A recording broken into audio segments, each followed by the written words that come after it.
Hi guys, it's Debbie with Debbie J's Crafting Corner. Today I'm working on a new project from Artesprix. This is going to be a garden flag. So I have the garden flag sublimation blank. I'm planning on using some of the sublimation paints and inks and possibly markers, along with some other products from Hero Arts that I've had in my stash for a little bit. So let's go ahead and get started.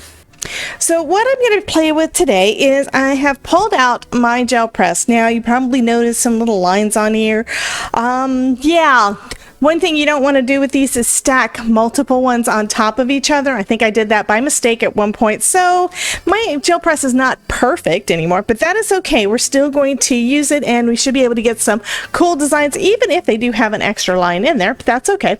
I'm also going to use the stencil from Hero Arts. This one is the lacy floral stencil, and this is going to just give us a little bit of texture in the background. I'm going to start off with just laying that down, making sure it adheres well to my gel press.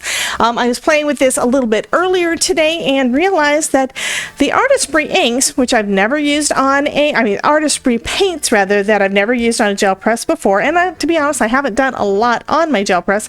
They have a little bit of a watery kind of consistency, I think, and they tend to bead up on the gel press. But with this, it should still work out okay. I'm just going to put a little bit of that paint down. I'm going to also add in some white right over that blue because I want them to be, I basically want to have it as kind of a lighter blue. I'm going to just go ahead and start running that over the areas on this side. I am not going to come all the way to the edge though. We've got this wide strip there, and what I'm going to attempt to do is to not go over those edges so that I can use the same stencil a couple of times. It also looks like I've got a little bit of something on my mat, and I don't want that to be as part of my design either, so I went ahead and cleaned that up. To add a little bit more of the paint in, I'm going to add some more white. And the white isn't actually white. It does lighten the colors that you put down. It is a lightener for your paints. I kind of like the idea of having different colors of that white and blue in my design here, mostly because that way it kind of looks a little bit more like sky behind my stencil, right? I'm going to go ahead and pull this up, and then I can move it to another area on my stencil, on my gel press here, okay? And I'm going to brayer that down so it adheres decently to the gel press, because I don't really want a lot of the color going underneath it. And I'm going to add some more paint.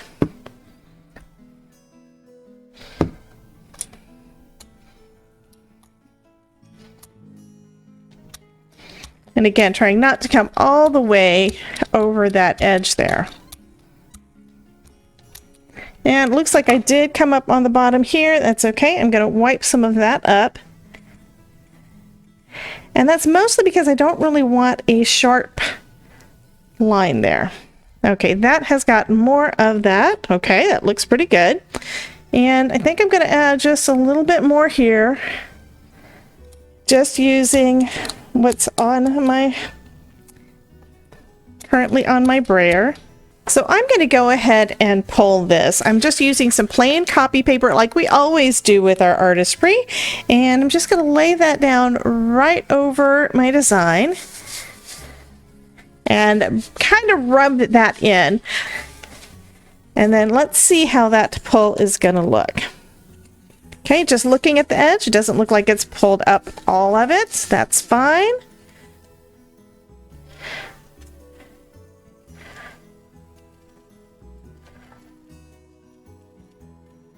So I think that is kind of an interesting design, and that's just going to be part of what I'm going to be working on. So I'm going to let this guy dry. So here's what we have so far. This is going to be kind of a, I don't know, some of the background and sky area on my flag, and that's going to be kind of positioned up towards the top, but I've still got all this space down here, which is about the same size as another sheet of paper. So I'm going to use a second sheet of paper and go ahead and decorate this one up. This time I'm going to be using a bunch of flowers and some insects. It's going to be really, really cute, but that's going to be towards the bottom of my flag with the blue going up at the top. So I'm going to start with this stamp set from Hero Arts called Sweet as Honey. It's got this big floral piece, and to be honest, some of the other ones that came in with their new release in February all have these fun florals and bumblebees and dragonflies, all the fun things that I'm going to be using on today's card. Another thing that I've done with my ink pads, because I tend to get ink on my hands and I don't want that to get spread all over the rest of my project, I am adding a magnetic sheet to the back. This is just a sticky one. It's one of the ones that's got a sticky, it's got a sticker on it. Anyhow, I'm using that, and it's the same stuff that I use to hold my dies, but I'm using that and a couple of magnets that came with my magnetic mat. You could use whatever you've got, so that I can put down the ink and it not get all over my hands, hopefully, and get spread over to the rest of my project. I'm also using this Fisker's stamp positioner. I will leave a link to all of the things down in the description below, because this one is bigger than the rest of my stamp blocks, and my MISTI is of course a good size. However, because my paper is so big, I kind of can't use the MISTI too well with this. So I'm going to go ahead and just put down some ink and make sure I've got enough on there first time around.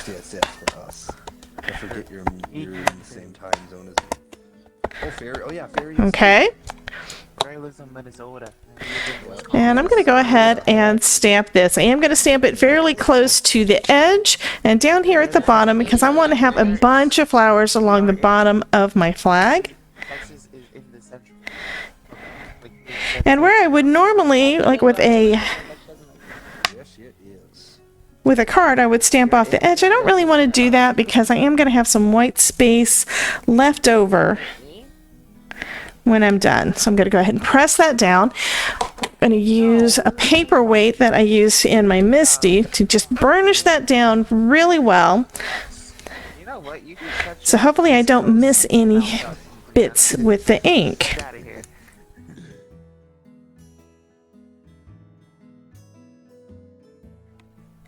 And that turned out lovely. I'm going to go ahead and do some more stamping on here, and once I get done with all the stamping, I can start coloring things up.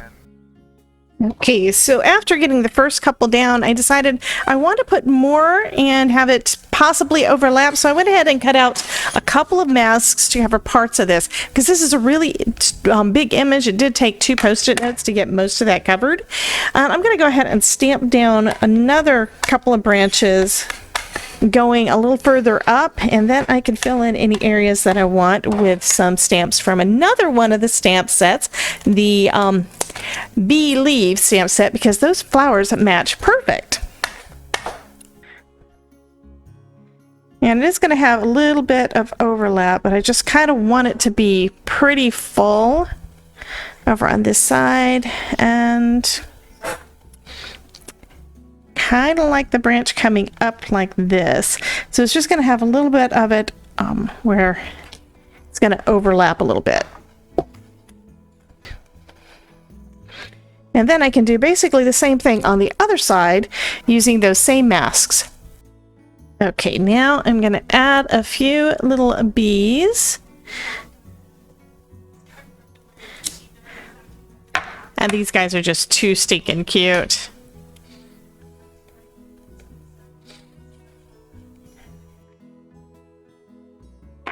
So there's going to be a little bit of overlap, so I'm just going to trim it up so it doesn't go over the blue. But I also want to add this pretty dragonfly. This one is from the color layering dragonfly from Hero Arts. I think that would be super fun to add on to here as well. So let me go ahead and add this little guy down. And I think I'm going to have him up here in the blue area and maybe coming down. And when we put everything together, it's going to look really, really pretty.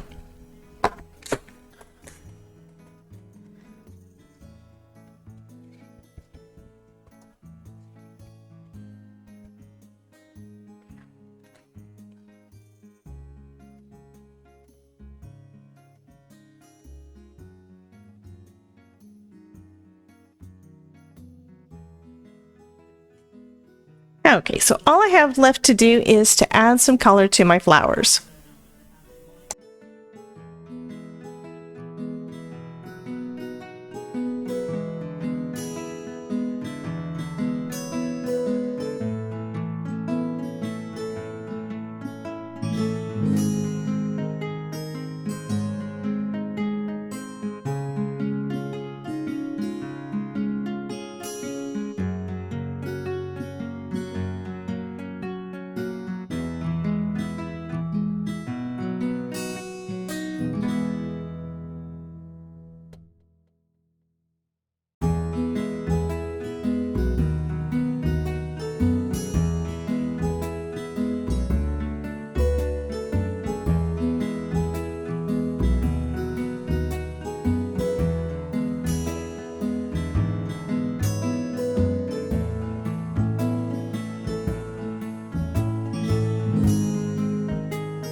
Okay, so now that all of the coloring is done, I'm going to trim off parts of both pieces, okay?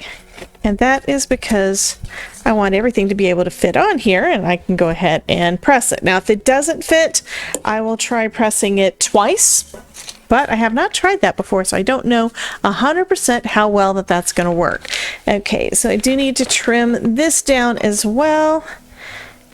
I don't want to trim off my little bees unless I have to. If I do, then that just means I will place them on there separate. And if I need to overlap some of the blue from the top, that'll be fine too, because I will just do a second pressing with my second bit. Okay, let's see. Okay, so it looks like this bee is probably going to need to be cut off. Okay, so we're going to trim that little guy off. I'm going to trim a little closer to my flowers too. Now I'm probably going to have to trim off some of the blue so that everything fits. Okay, so that even coming down all the way down to the bottom. And then this about here, I do need to trim a little bit off this edge. It is all trial and error, guys. But you did see on a past project that you're able to cut out exactly what you want to transfer and do that instead of having to have it on a separate page. Okay, so this lining up right at the bottom. This going right above it. Is that what I want it to look like? Let's take a look at it this way. So that leaves a little bit of white right in the center. And I can put my little bee there.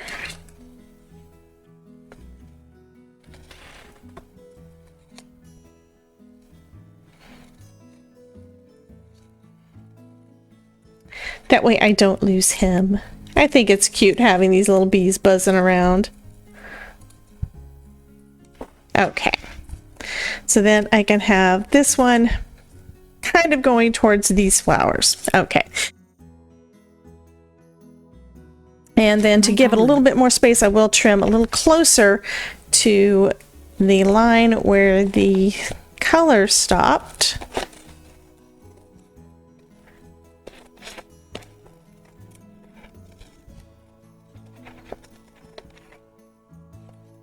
I don't really need that much of an offset. Okay, and then for this side, because there's that straight line, I'm going to just kind of give it a bit of a wave.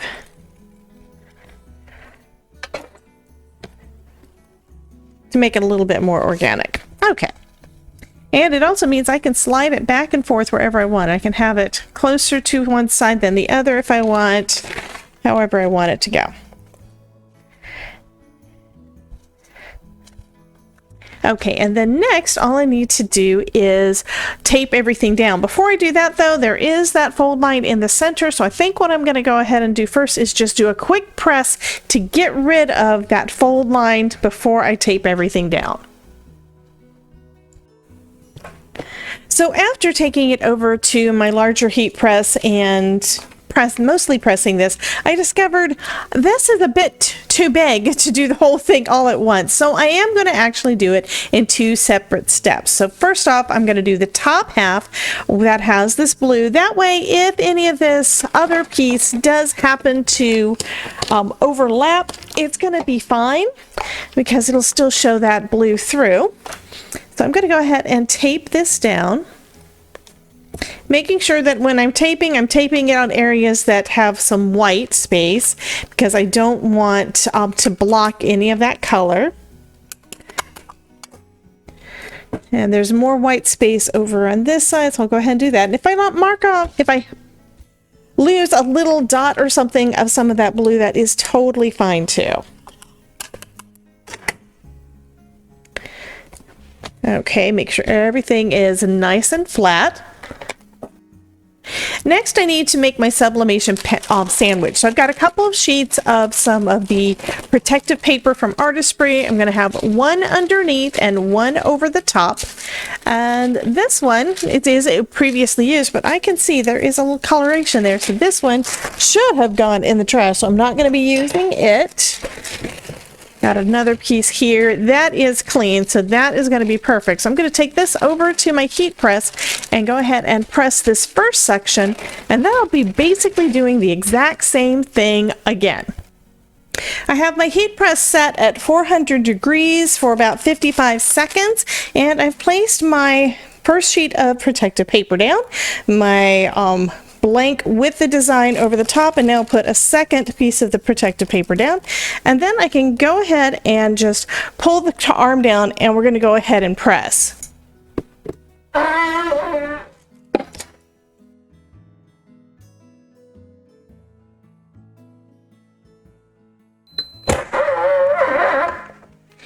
Okay, so we are going to take a look and see how this looks. Let's do a real quick peek test.